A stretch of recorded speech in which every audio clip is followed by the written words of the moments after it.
Welcome to the set. Here in the middle of a busy movie production, every actor and crew member has a specific job to do. In our sentences, verbs function the same way. We often call verbs the engines of a sentence.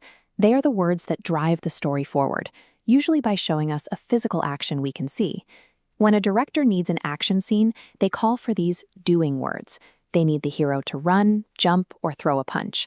Because these are physical processes that happen over time, we can describe them while they are in progress. We just add ing to the end. The hero is running, he is jumping. But what happens when the director picks up the megaphone and shouts, "Action! Now, understand this math formula." How do you act that out?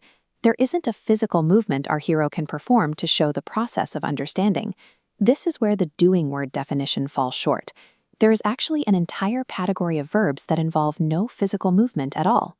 These are called non-action or stative verbs. Instead of an activity you can see, they describe a state, a condition, or a feeling.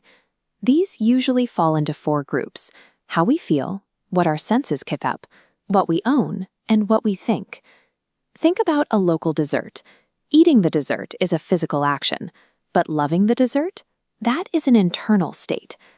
These verbs are important because they tell us how a subject is, or what is happening inside them, rather than what they are doing to the world around them.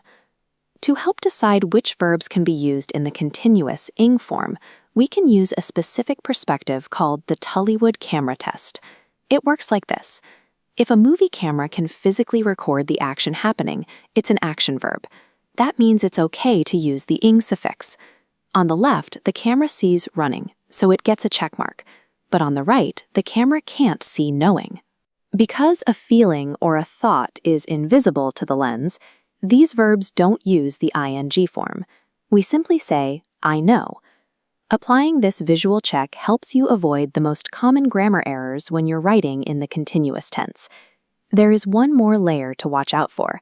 Some words are chameleons. They can be action or non-action verbs depending on what you mean in that specific sentence. Look at the verb have. On the left, it means possession. I have a book. The camera can't see owning, so no ing. But on the right, having means consuming. I am having lunch. A camera can record someone eating, so ing works perfectly. We see this with the word think, too. Holding an opinion is an invisible state, but the physical act of pondering a difficult problem is something a camera can catch. The spelling of the word matters less than the meaning of the sentence. You just have to ask if the camera can see what the subject is doing. Let's put that camera to work with a quick challenge. First sentence, the children are playing in the park. If you point a camera at the park, you can see the kids running and playing. Since it's a visible action, the ing is correct. Let's look at a second sentence. This soup tastes delicious. You can film someone tasting the soup, but you can't film the soup being delicious. That's a state of being, so we leave the ing off. No matter the sentence, the camera test gives you a consistent way to categorize your verbs. Verbs do two things in English. They show the visible actions that move a story, and they anchor the invisible states and feelings that give it meaning. Whenever you're unsure of a sentence structure, just imagine you're looking through a director's lens. Using visual logic instead of just memorizing rules gives you the confidence to build clear, accurate sentences every time. And cut.